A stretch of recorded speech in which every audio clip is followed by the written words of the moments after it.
I never imagined that on my wedding night, my alpha would look me straight in the eyes and say, "Peter, I don't love you." My hands were trembling, the silk fabric of my ceremonial robe slipping through my fingers.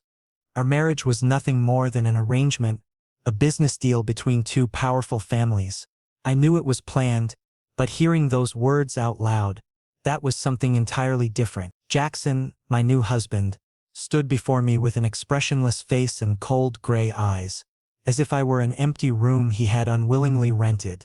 My omega pheromones began to respond, nervous, vulnerable scent, which I quickly suppressed. I didn't want him to sense my weakness. "I understand," I said, keeping my voice steady, though everything inside me was breaking apart. Jackson removed his jacket, tossed it onto the sofa, and walked toward the guest room. "You take the master bedroom. I'll stay separate." And he left without looking back. I stared at myself in the mirror. Short stature, slim frame, honey brown curls, those soft omega features my family always called delicate. But now my eyes held only emptiness. They had told me before the wedding that Jackson was in love with someone else, a beta named Joel. Jackson had never gotten over his first love. And me, I was just a contract he had signed. The following weeks were torture. Jackson was rarely home.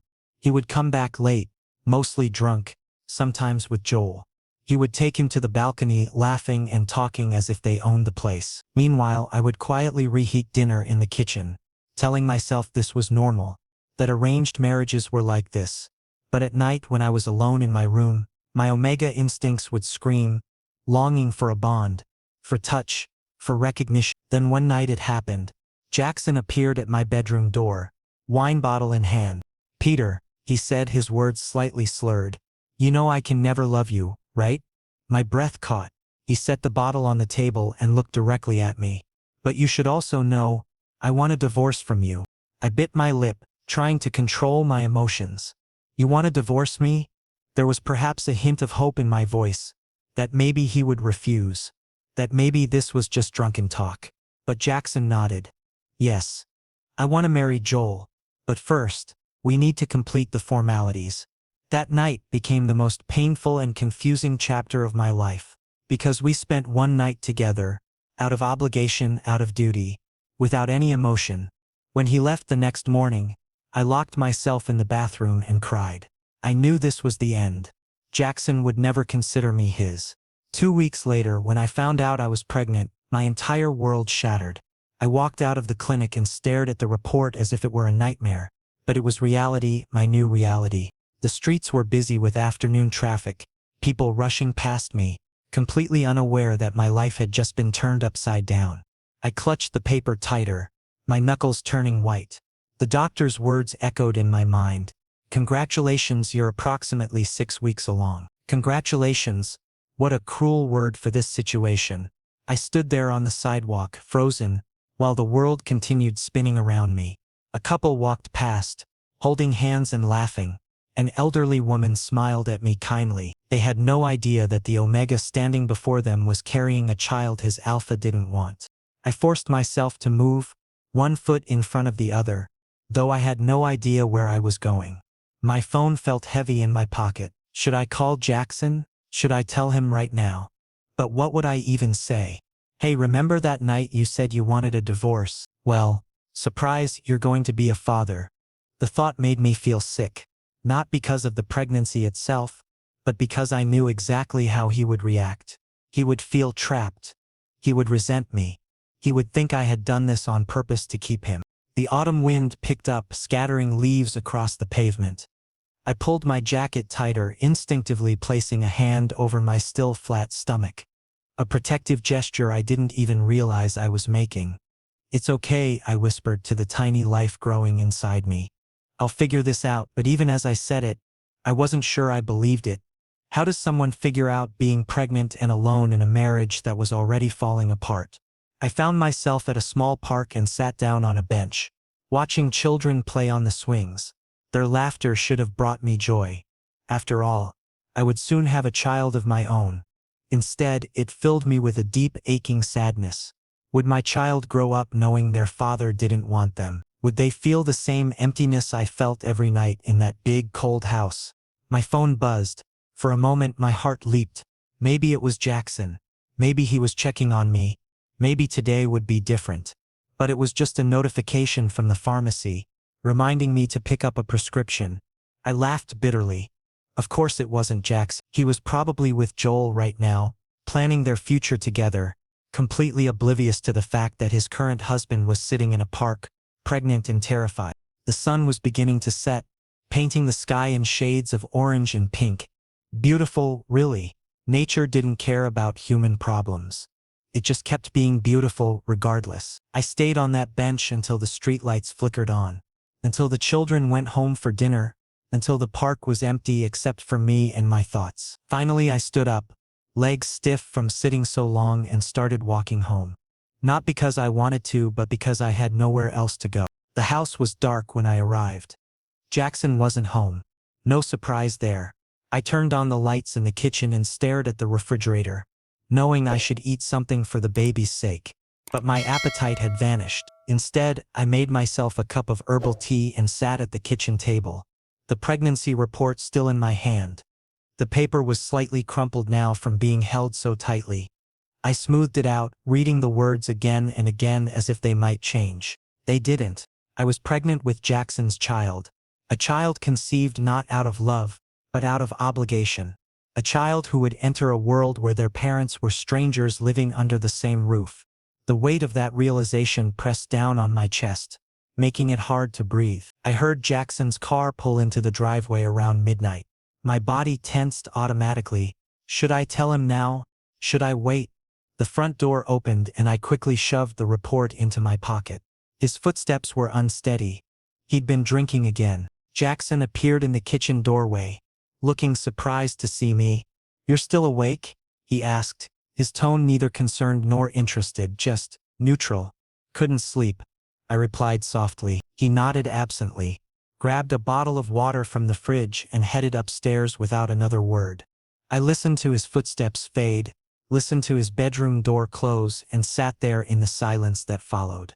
The tea had gone cold in my cup, just like everything else in this house, just like my marriage, just like my hope. The clinic report trembled in my shaking hands as I stood on the sidewalk, the wind slapping against my face like a harsh wake-up call. Pregnancy positive. 2 simple words, but their weight was crushing me. Jackson's child. Our child. But he wanted a divorce. He wanted to marry Joel. Where did I fit into this equation? I checked my phone, no messages. No missed calls. Nothing from Jackson. He hadn't been home for 2 days, probably staying with Joel. The thought alone made my heart burn. I decided to go home, but when I arrived, the entire scene was different from what I expected. Jackson was home, and so was Joel. They were sitting in the living room, drinking coffee, laughing as if this was already their home and I was just an unwanted guest intruding on their space. I opened the door and both of them looked at me. Joel gave me a smile, polite but fake, the kind people give when they're being courteous out of obligation rather than genuine warmth. Jackson barely glanced at me before focusing back on his coffee. "Oh, Peter," Joel said sweetly, his tone dripping with false kindness. "You know Jackson and I have been friends since college, right? We're very close." There was a subtle tease in his voice, a territorial marking. I understood immediately that he was trying to intimidate me, to remind me that he had history with Jackson that I would never share. "Yes," I said softly, removing my jacket. "I'm aware." My voice was flat, emotionless. I refused to let them see my weakness, refused to give them the satisfaction of knowing how much this hurt. Jackson finally spoke, without looking at me. "Peter, we need to talk about the legal paperwork." My heart sank. "You want to discuss this now?" I asked, hoping for at least a moment of privacy. But Jackson nodded. "Yes, the sooner the better." Joel finished his coffee and stood up. "I'll leave you two to talk." He gave me one last smirk before walking out. The door closed behind him and Jackson immediately pulled out papers from his briefcase. "Look at these," he said, sliding the papers across the coffee table toward me. "Divorce agreement. Everything is straightforward. You sign and we can both move on with our lives." I stared at the papers, my name, his name, and a blank space waiting for my signature. Something inside me was screaming, "Tell him. Tell him about the baby." But I didn't say anything, because I had seen his eyes. He was already gone, mentally, emotionally. He was with Joel in every way that mattered. If I told him I was pregnant, what would happen? Would he stay, or would he think I was trying to trap him, manipulate him into staying in a marriage he clearly despised?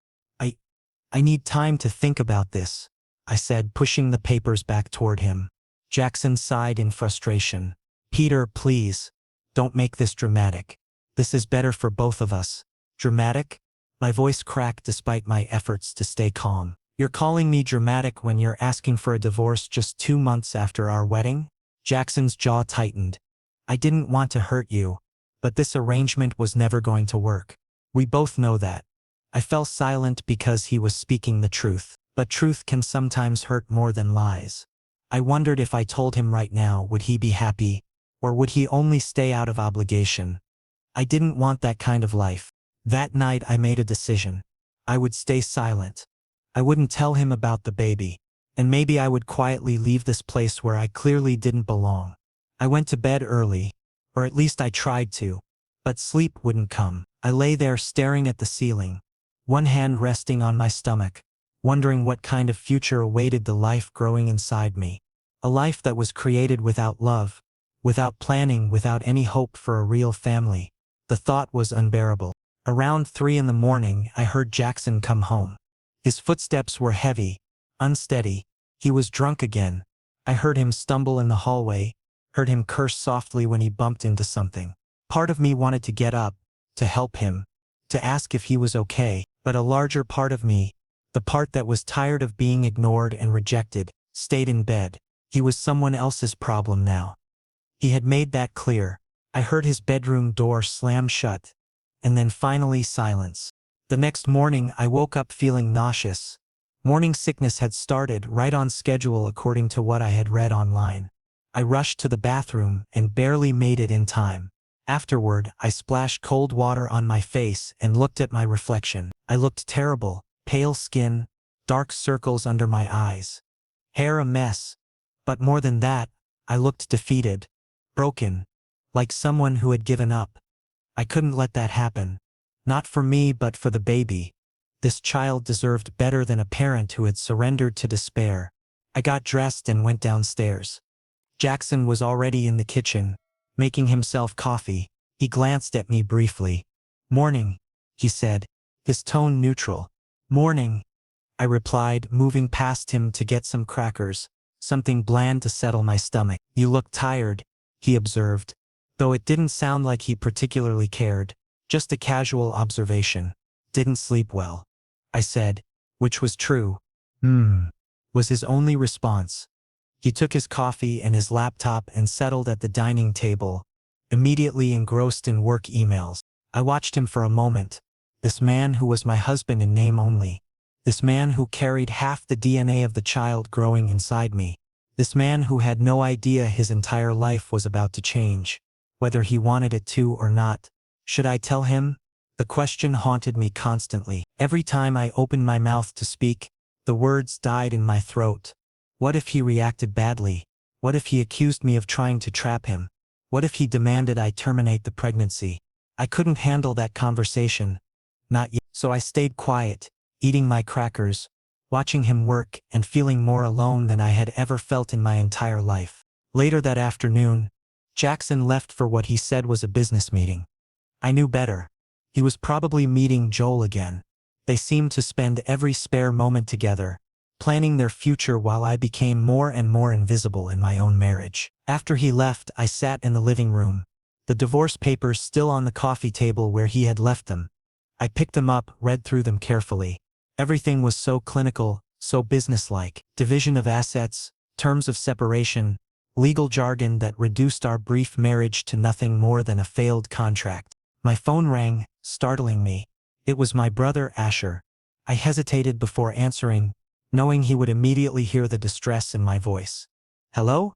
I said, trying to sound normal. "Peter? You okay? You sound off," he said, concern evident in his tone. That was all it took. I broke down, tears streaming down my face as I told him everything. Jackson's request for divorce, Joel's constant presence, and finally the pregnancy. There was silence on the other end before Asher spoke. "I'm coming over. Don't move. We need to talk about this properly," and for the first time in weeks I felt a small glimmer of relief. At least someone cared. 3 in the morning, pain woke me, sharp, unbearable pain that felt like my insides were being twisted. My abdomen was cramping violently, as if someone had released a scorpion inside me. I curled up in bed, sweating and gasping for air. This wasn't normal. This was far more intense than regular pregnancy cramps. My hands automatically went to my belly. Protective, desperate. "Baby," I whispered into the darkness. "Please, be okay." But the pain only intensified. I grabbed my phone, wanting to call Jackson, but then I stopped. Where would he even be? With Joel. At some bar. Would he even come if I called? Probably not. I forced myself to sit up, my legs weak and shaky, and stumbled toward the bathroom. My reflection in the mirror was ghostly. Pale skin, dark circles, chapped lips. I looked weak, vulnerable. Exactly how I felt. I drank some water, took the emergency medication my doctor had prescribed, and collapsed back onto the bed. The pain gradually subsided, but the fear remained. Would this baby survive? Would my body, stressed and emotionally drained, be able to carry this pregnancy to term? Morning came slowly. When Jackson finally came home around 8, I had already made breakfast, forcing myself to act normal. But my body was weak. My hands were still shaking from the night's ordeal. Jackson didn't notice. He walked straight to his room, took a shower, and left for the office without a single word, without a single glance in my direction. That day I decided I needed to see my brother Asher. He was a doctor, and more importantly, he understood me. I would tell him everything and finally get the support I desperately needed. When I arrived at the clinic, Asher took one look at me and immediately knew something was wrong. "Peter," he said, guiding me to a chair in his private office, "you don't look well. What happened?" I told him everything: the pregnancy, Jackson's demand for divorce, the excruciating pain I had experienced during the night. Asher listened in silence, but his eyes showed deep concern. "You're under immense stress," he said gently, "and stress is dangerous for omega pregnancies. You need rest, proper care, and a stable environment." "But how can I rest?" I said, frustration and despair mixing in my voice. "He wants to divorce me, Asher. If I tell him about the baby, he'll only stay out of pity or obligation. I don't want my child to be born as someone's burden." Asher reached across and took my hand. "Peter, you have to tell him. This is his right to know and yours to receive support. You can't handle this alone." But I shook my head firmly. "I can't tell him. Not now. Maybe not ever." Asher sighed but didn't push further. He knew me well enough to understand when I had made up my mind. Instead, he prescribed prenatal vitamins, gave me a list of warning signs to watch for, and made me promise to call him immediately if anything felt wrong. "You're not alone in this," he assured me. "I'm here for you always." That simple statement brought tears to my eyes. At least someone cared. At least someone wanted me and this baby to be okay. When I returned home that afternoon, Jackson was in the living room, working on his laptop. He didn't even look up when I entered. "Where were you?" he asked absently, his attention still on his screen. "Doctor's appointment," I answered honestly. That got his attention. He finally looked up at me. "Is something wrong?" For a brief moment, I considered telling him everything right then. The pregnancy, the pain, my fears. But the moment passed. "No," I lied smoothly. "Just a routine checkup." "Oh," he said. And that was it. He went back to his laptop as if I had never spoken. In that moment, I realized with painful clarity, he was already mentally checked out of this marriage. Even though we lived in the same house, he wasn't really with me. We were strangers sharing space, nothing more. That evening, Jackson announced he was going out. He didn't say where, but I knew. Joel.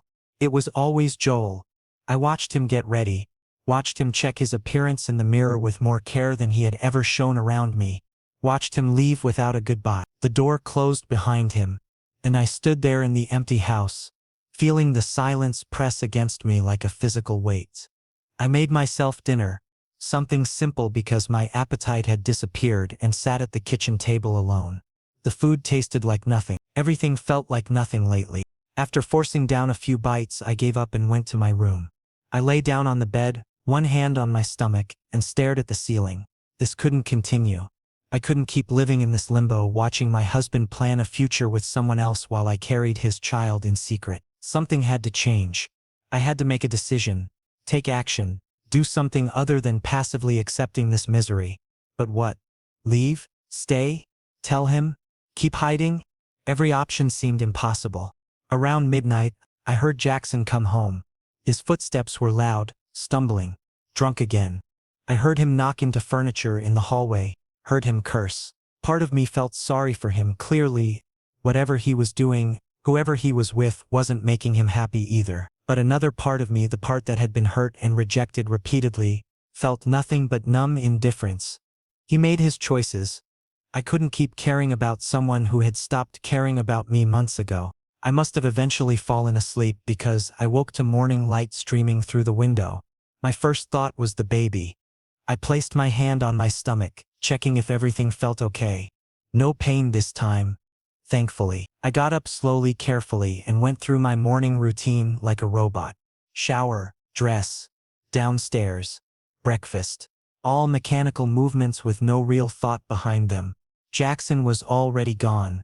He must have left early for work.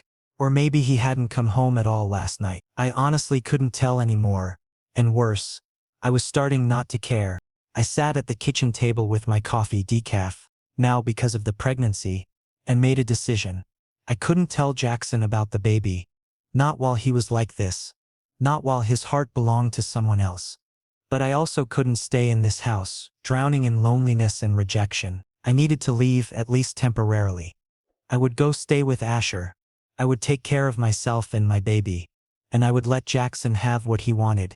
His freedom, his divorce, his life with Joel. It was time to stop fighting for someone who didn't want to be fought for. I went upstairs and started packing a bag, slowly and methodically. Clothes, toiletries, important documents, my prenatal vitamins. As I packed, tears ran down my face. But I didn't sob. These were quiet tears. Tears of acceptance rather than despair. This marriage was over. It had been over before it even began. Jackson had never wanted me, never loved me, never saw me as anything more than an obligation. And I couldn't force someone to care. I couldn't make someone love me. All I could do was protect myself and my child. And that meant leaving. I packed my bags quietly at 5 a.m. while the entire world slept in darkness. Everything was planned out in my mind. I would go stay with my brother Asher for a while, give my baby a safe environment, and let Jackson live his life with Joel. It seemed easier this way, less painful. Or maybe I was just trying to convince myself of that. I wrote a note, keeping it simple and brief. Jackson, you'll get what you wanted. I'm removing myself from your life. Be happy, Peter. I left the note on the kitchen counter, took one last look around the house.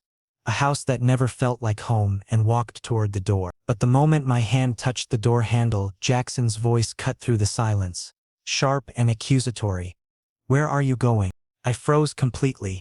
He was coming down the stairs, his hair disheveled, his shirt wrinkled, like he had partied too hard the night before. His eyes were fixed on my luggage. I'm leaving, I said quietly, trying to keep my voice steady. Where? He repeated, and this time his tone was more intense, demanding. To my brother's place. For some time, I avoided looking directly at him. Jackson took a step closer. Why? The paperwork isn't complete yet. There's no need for you to leave right now. I need to, I said firmly, finally meeting his gaze. You wanted a divorce. I'm going to give you that. But I need some space first. Can't you accept even that? Jackson's jaw clenched visibly. For the first time, I saw something different in his eyes. Confusion. Maybe a hint of guilt. Peter, you're overreacting. Overreacting? My voice cracked despite my best efforts. Jackson, you've told me twice that you don't love me. You handed me divorce papers. You brought your ex into this house like it was already your honeymoon with him. And I'm the one overreacting. Silence fell between us. Jackson couldn't say anything because the truth was bitter and undeniable. I picked up my bag. I'm leaving.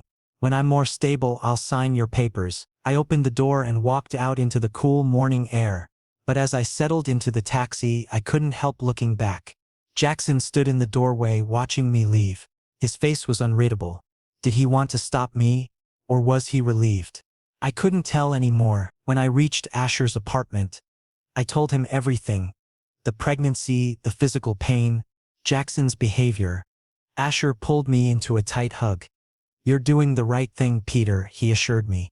"You need peace for yourself and the baby. Stay here as long as you need." The next few days were relatively calm. I stayed with Asher, ate proper meals, rested adequately, and tried to mentally prepare for becoming a parent. But at night, when everything was quiet and still, memories of Jackson would flood back. His cold gray eyes, his distant voice, and occasionally that rare smile he reserved for Joel. Never for me. Then one night at 11 o'clock, my phone rang. Jackson's name flashed on the screen. My heart stopped for a moment. I didn't answer. A minute later, a text came through. "Peter, come home. We need to talk." I was confused what had suddenly changed. But I didn't reply because I genuinely didn't know what he wanted.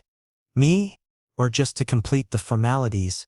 The phone rang again, and again. 5 missed calls in total. Then another text. "Please. This is important." My hands trembled as I stared at the screen. What could possibly be so urgent? Was he going to pressure me about signing the divorce papers? Was Joel pushing him to finalize everything quickly so they could move forward? I set the phone face down on the nightstand and tried to sleep. But my mind wouldn't stop racing. What if something was actually wrong? What if despite everything, some part of him actually cared? Morning came slowly. I hadn't slept much, tossing and turning all night, my thoughts a chaotic mess. Asher noticed at breakfast. "You look exhausted. Didn't sleep?" he asked, concern evident in his expression. "Jackson kept calling and texting last night," I admitted, pushing food around my plate. "He wants me to come home. Says we need to talk." Asher frowned thoughtfully. "Do you want to hear what he has to say?" I shrugged helplessly. "I don't know what I want anymore. Part of me wants to believe he's had some kind of realization. But the logical part knows he's probably just annoyed that I left and disrupted his plans." "Well," Asher said carefully, "you don't have to see him if you're not ready. But maybe hearing him out could give you closure. One way or another." Closure. That word resonated with me. Maybe that's what I needed. A final conversation that would let me move forward without constantly wondering what if. "If he shows up here," I said slowly, "I'll talk to him. But I'm not going back to that house just because he demands it." Asher nodded in agreement. "Fair enough. And I'll be right here if you need backup." The morning passed uneventfully. Asher went to work at the clinic, leaving me alone in his apartment. I tried to distract myself with television, but nothing held my attention. I kept glancing at my phone, half expecting it to ring again. It didn't. Maybe Jackson had given up. Maybe he realized I was serious about needing space. Around 2 in the afternoon, I was making myself lunch when I heard a firm knock at the door. My entire body tensed. I knew instinctively who it was before I even looked through the peephole.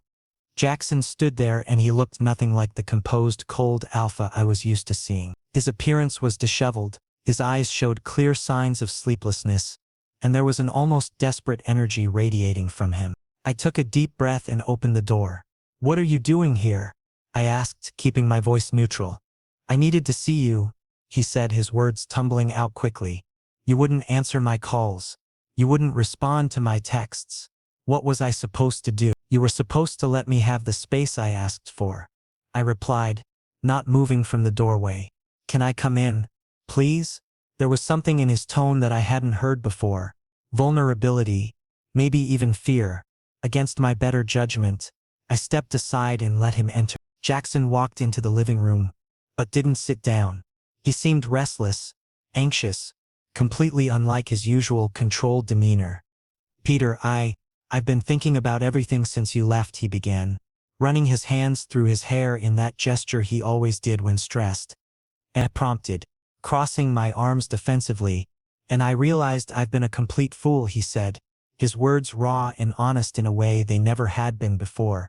"I thought I knew what I wanted, thought I could just arrange my life like a business transaction. But when you actually left, when that door closed behind you, something inside me broke.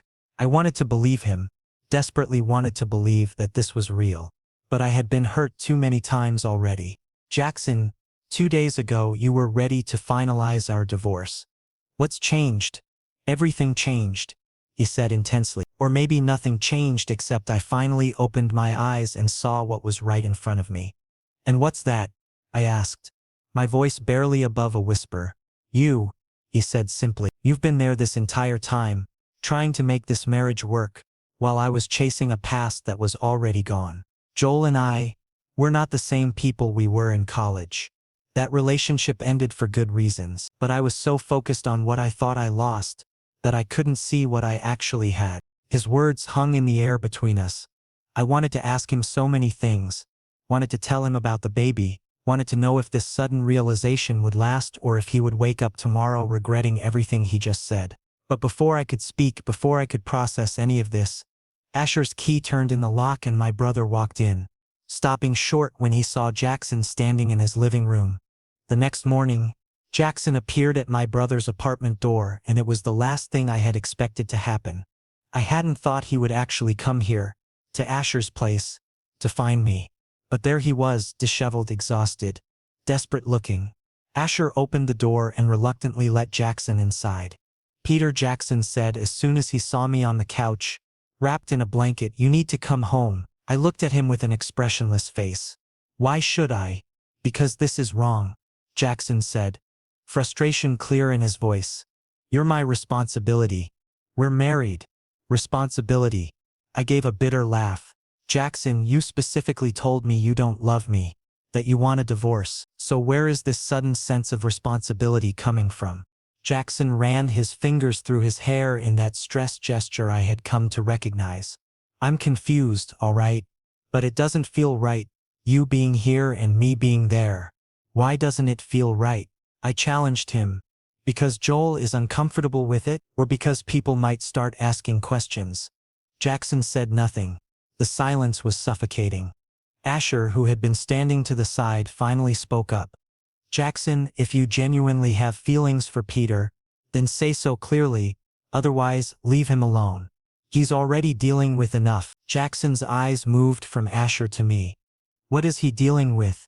Jackson asked, his tone suddenly suspicious. My heart nearly stopped. Asher looked at me silently, asking for permission. I gave a small, almost imperceptible nod. Asher faced Jackson directly. He's pregnant, Jackson. He's carrying your child. The silence that followed was deafening. Jackson's face went pale, his eyes widening in shock. What? He barely whispered. I looked down at my hands, tears beginning to form. Yes, I said, my voice shaking. I'm pregnant. 2 months along. I didn't tell you because I didn't want you to stay with me out of guilt. You had already made it crystal clear that you don't want me. Jackson took a step forward. Peter, you didn't tell me?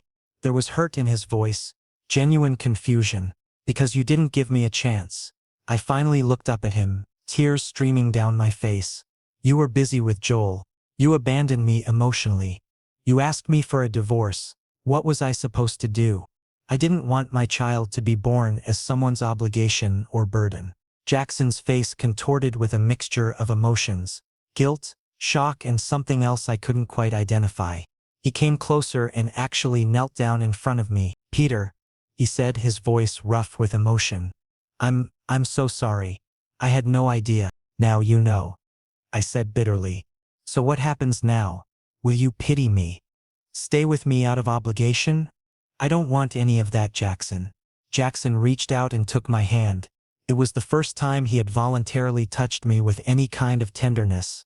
No, he said firmly. I'm taking you home. We'll handle this together.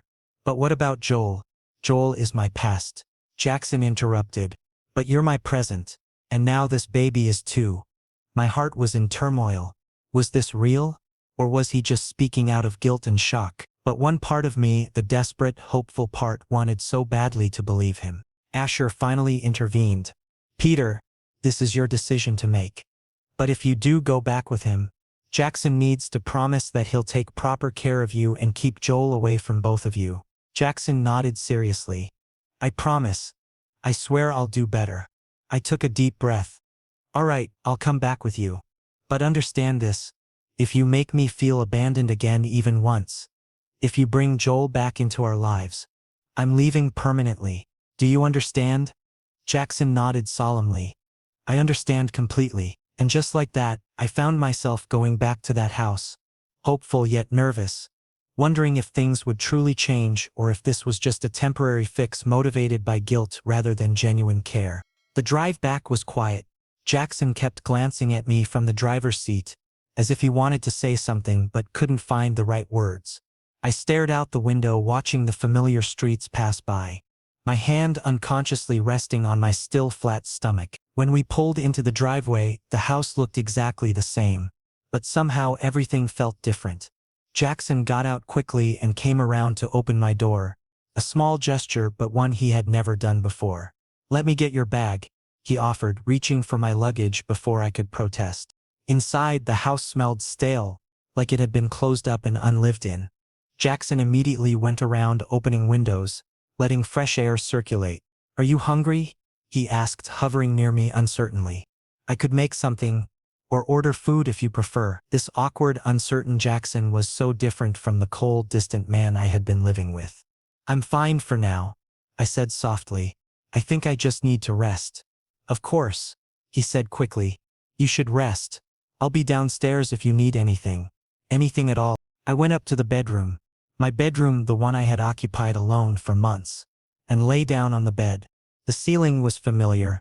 The walls were familiar, but the circumstances were entirely new. Jackson knew about the baby now. He had promised to try to do better, but could people really change so quickly? Or would the novelty wear off and we'd be right back where we started? Sleep came surprisingly easily, probably because I was emotionally and physically exhausted. When I woke up several hours later, the sun was setting and the room was filled with orange light. I heard sounds from downstairs, cooking sounds. I got up slowly and made my way to the kitchen, where I found Jackson actually attempting to cook dinner.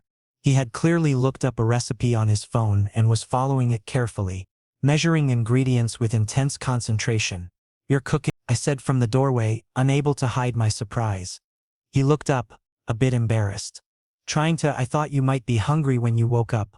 I remember you mentioned once that you liked pasta, so I'm attempting to make it from scratch. It might not be great, but I wanted to try.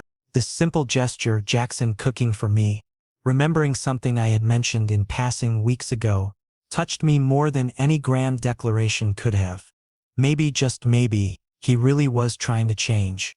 That's really thoughtful, I said, my voice thick with emotion. Thank you. Jackson smiled, and it was genuine, reaching his eyes in a way I had never seen before. We're going to figure this out, Peter. I know I've been terrible, but I want to be better. For you and for our baby. I promise. I nodded, not trusting myself to speak without crying. As I watched him return to his cooking, fumbling slightly, but determined, I felt something I hadn't felt in months.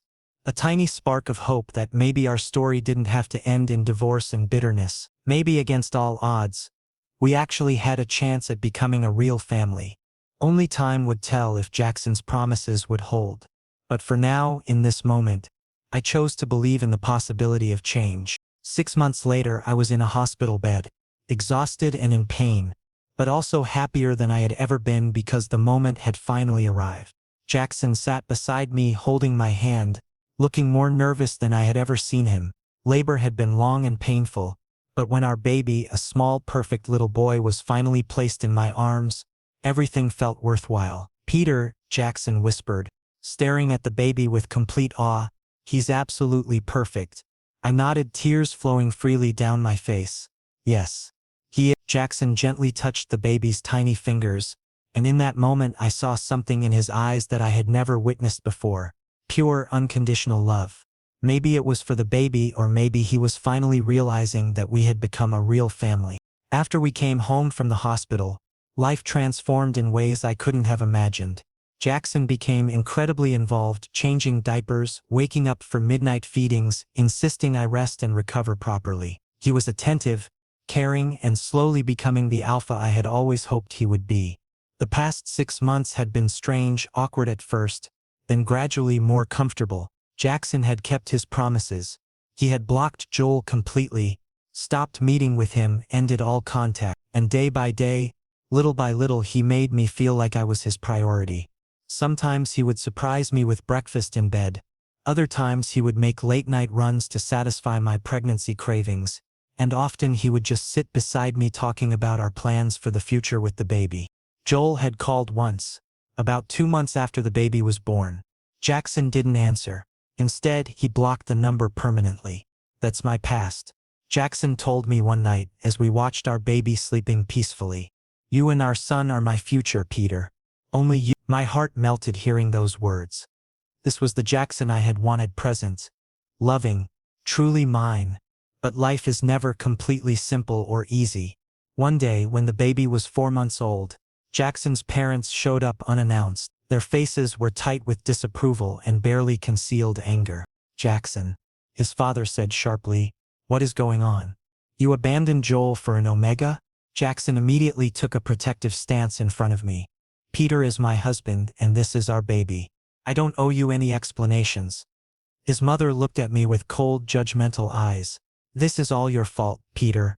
You manipulated our son. I held my breath, feeling hurt pierce through me. But before I could respond, Jackson stopped them. That's enough. If you can't respect Peter and our baby, then please leave this house right now. His parents looked shocked. They clearly hadn't expected Jackson to stand up to them so definitively. After a tense moment, they turned and left without another word. Jackson immediately wrapped me in his arms. I'm sorry you had to hear that. You didn't deserve those accusations. It's all right, I said, though inside I was deeply emotional. Because Jackson had chosen me. For the first time, he had clearly and boldly chosen me over everyone else, including his own family. That night, the three of us, Jackson, the baby and I, were cuddled together in bed, and I finally felt it completely. This was home, this was love. This was the family I had always desperately wanted. Jackson kissed my forehead tenderly. I love you, Peter, he whispered. It was the first time he had said those words. Finally, I looked at him through tears, smiling. I love you too, Jackson. Our baby made a small contented sound in his sleep. Safe, secure, loved. Our journey had been difficult and painful. But in the end, we had found each other. We had learned that love isn't always instantaneous. Sometimes it grows slowly. Through hardships, through sacrifices, through showing up for each other when it matters most. And this was everything I had ever needed. The following months brought their own challenges, of course. Sleepless nights with a colicky baby, disagreements about parenting styles, the normal struggles of new parents learning how to navigate their changed lives. But through it all, Jackson remained steadfast. He had truly transformed from the cold, distant alpha I had married into a devoted husband and father. One evening, when our son was nearly a year old and finally sleeping through most nights, Jackson and I sat together on the porch watching the sunset. Do you remember our wedding night? Jackson asked quietly. I stiffened slightly, the memory still painful despite all the progress we had made. Yes, you told me you didn't love me. I was such a fool, Jackson said, shaking his head. I thought I knew what I wanted, thought I could control everything in my life like a business transaction. But love doesn't work that way. No, I agreed softly. It doesn't. I was holding on to Joel because it was safe, familiar. Jackson continued. But what I didn't realize was that safe and familiar isn't the same as right.